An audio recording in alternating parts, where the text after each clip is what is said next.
Proximity to your ships is huge. It puts you at risk, and an adversary is going to flood the zone and make you fire off all your missiles. Yes, right? sir. So this is something you have to have today. Yes, right? sir. And do you feel that you are on top of this today? Just like for our bases, we're not on top of counter-drone. They're flying these things all over our bases. This is ridiculous.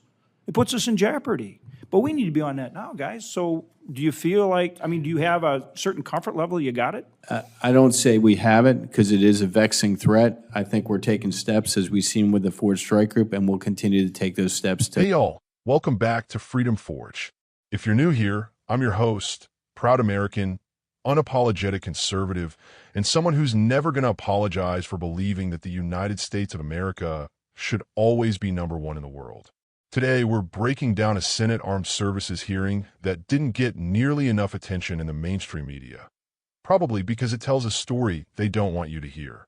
We're talking about Iran firing 14 missiles at Qatar, our U.S. military's response, and the future of American defense, from countering drones to keeping our tech edge in the face of Russian and Chinese aggression.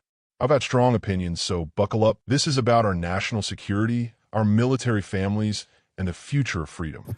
Thank you, Mr. Chairman. Admiral Kilby, for the attack on Qatar yesterday, 14 missiles by Iran. Were they shot down by Qatar? Were they shot down by our forces? And by what systems? To the extent you can cover any of that in non-confidential, would you go through I that? can get you specifics, sir, but I believe the Patriot system was the most effective U.S. system in support of that. Whether or not there was any Qatar defensive measures taken that were excessive, I'll have to get back to you on that. So primarily it was our Patriot batteries? Sure. At UD there that Yes, they sir. fired on? Okay.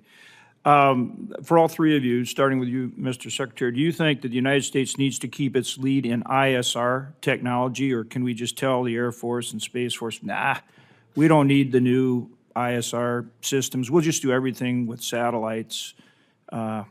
Or do you think in the near-peer competition and for what's going on in Ukraine and the Middle East and everywhere else, we actually need the new ISR technologies that will enable us to make sure that we can be there for long periods of time with nobody knowing and with kinetic capabilities? Thank you, Senator, for the question. Yes, we need to have good counter-ISR capabilities, and I'm always someone who believes in combat, and also in navies and ships, you need redundant systems. You need backups. You need different forms of systems. And so I think it's a critical thing that we need. Admiral, your same question. I share Secretary Phelan's belief in this. I think multiple systems is good. When we have a single answer, it can be engineered against. So we need to have terrestrial systems, air and surface, as well as space, sir. General? Yes, sir. Our investment in that is the MQ-9, a big-wing drone, along with other ISR capabilities, but they're vital to us in the Indo-Pacific based on their endurance and their range. And the MQ-9 is something you would use in the Indo-Pacific from land, which is vitally important to support naval ships and Yes, sir. submarines, Absolutely. right? That is the purpose of it. And it's not just the existing systems, MQ-9, but we need the newer high-tech systems as well, right? That is right, sir. We're always looking to improve. Okay, thank you. And frankly, the Navy, you have been strong on this, and I commend you for it, and I appreciate it. And thank you for so stating on the record. Based on what we're seeing in the Middle East and what we're seeing in Ukraine, Russia, we've got to do more on drone and counter-drone, and not only here in terms of having the best technologies that, exceed any adversary, but also cost and numbers. Talk to me about what you're doing and what we need to do to help you make sure that we're in that position. Starting with you, Secretary. So I'll let the Admiral give you specifics on ways we have started to lower the cost per shot or the way to take out drones, because we've definitely pivoted from using some of our more exquisite platforms. At the end of the day, look, we have to protect the ships, because if they hit the ship, that'd be a lot more expensive problem. But this is an area we are very focused on and one we are looking at for counter drones. But I would let the Admiral kind of walk you through a little bit some of the things we've been doing to lower it. Yeah, in fact, I was on the USS Cole in the Mediterranean after they had returned, and they'd fired off all their missiles, very expensive, as well as using their cannon on the front deck and their 50 cal. And all of those become less desirable because as you, the UAS is getting closer to your ship as you kind of work down the chain of what's more economical, right? Hey, so sir, really quickly, agree with you completely.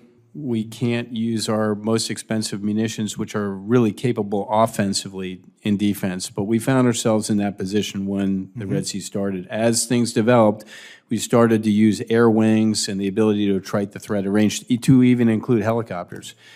What we've done recently is Ford Strike Group, who is just on the precipice of deploying, has a number of systems that we installed on their combatants that are not integrated in the combat system, but they're knockoffs from the Army, which is a Coyote system, or Hellfire and Longbow, which are missile systems that should get us that range without having to use SM-2s and SM-6s. So that's our start in that, but we are very focused on terminal defense and being able to have those sailors have confidence in those systems to not have to use those more expensive preferred And munitions. proximity to your ships is huge. It puts you at risk, and an adversary is going to flood the zone and make you fire off all your missiles. Yes, right? sir. So this is something you have to have today. Yes, right? sir. And do you feel that you are on top of this today? I- Just like I- for our bases, we're not on top of counter drone. They're flying these things all over our bases. This is ridiculous. It puts us in jeopardy. But we need to be on that now, guys. So do you feel like, I mean, do you have a certain comfort level? You got it? I don't say we haven't, because it is a vexing threat. I think we're taking steps, as we've seen with the Ford Strike Group, and we'll continue to take those steps to get on the right side of the cost curve. Secretary or General, anything you want to add on that? I would say the base issue and even our shipyard issues after seeing what Ukraine did to the Russians is something we are very focused on, and it's going to take a cross-government issue because, unfortunately today, if a drone is flying over Groton Shipyard, there is nothing we can do about Right. it, and that needs to change. Right. General, anything you wanted to add?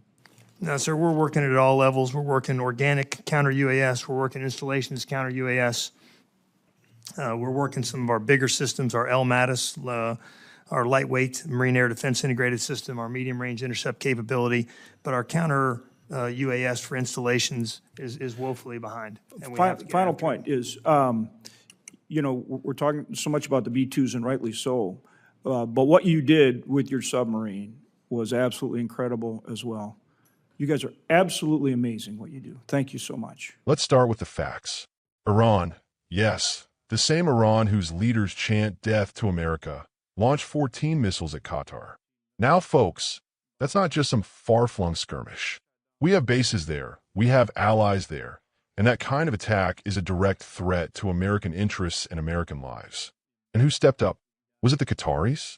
Maybe a little, but let's be real. The U.S. Patriot missile systems did the heavy lifting. These are systems paid for by the American taxpayer, maintained by the greatest military in history, and operated by brave men and women who stand the line between us and chaos.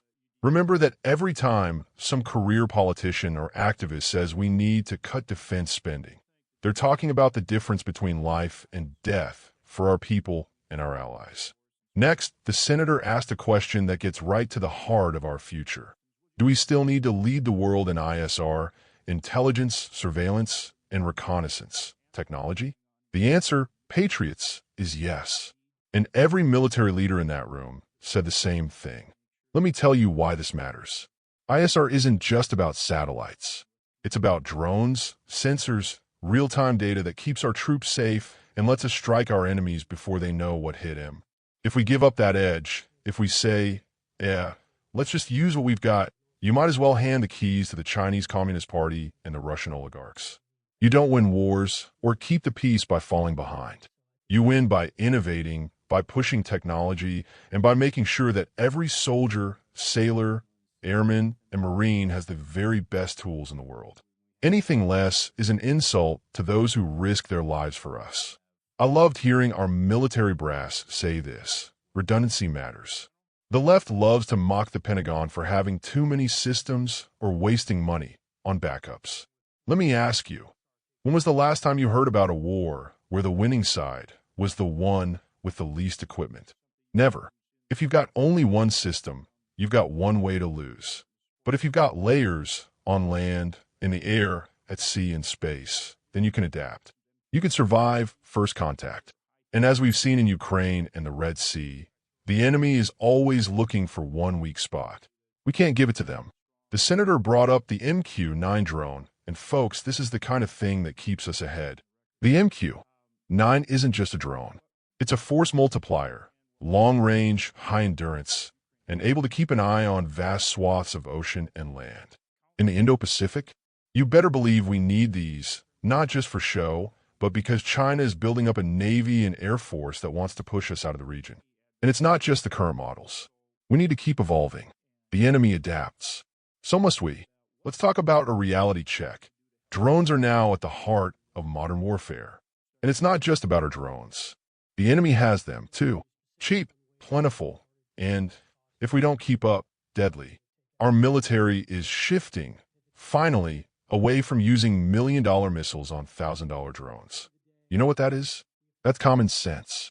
We need more cost-effective solutions, cannons, helicopter support, and, yes, adapted systems like the Army's Coyote, Hellfire, and Longbow missiles. But here's the thing that should make every American mad.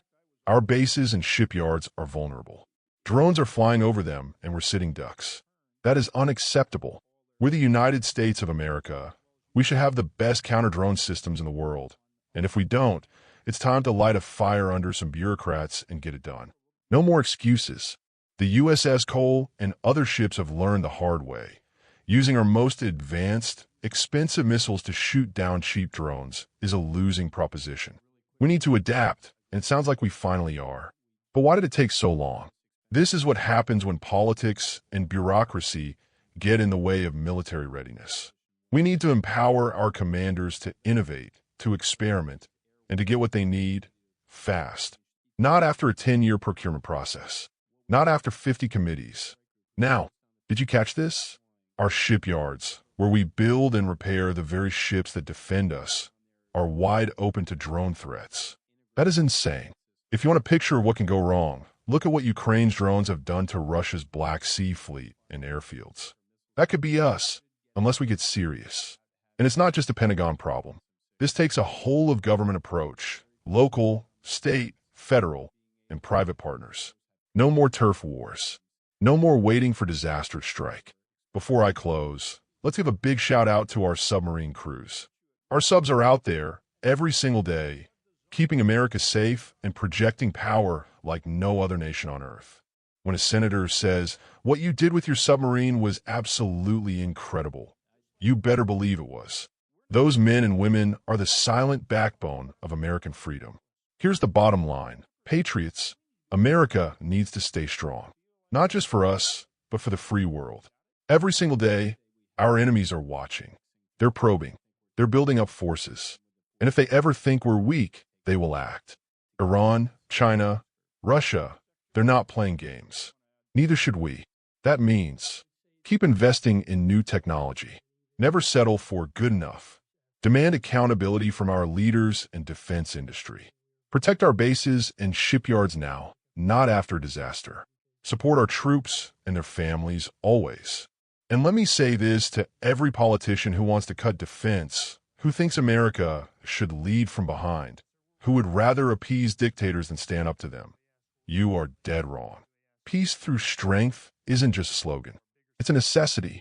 If you agree, let your elected officials know. Demand real investment in our defense. Support our veterans. And never, never apologize for believing that America should be the most powerful, innovative, and resilient nation on Earth. Folks, freedom isn't free. It's paid for every day by brave men and women who stand the post. The least we can do is make sure they have every advantage. That's how you keep America safe. That's how you keep America free. That's it for today, Patriots. If you value this kind of honest, straightforward commentary, give this video a like, share it with your friends, and subscribe to Freedom Forge. Stay vigilant. Stay proud. And as always, God bless our troops. God bless Texas. And God Bless the United States of America.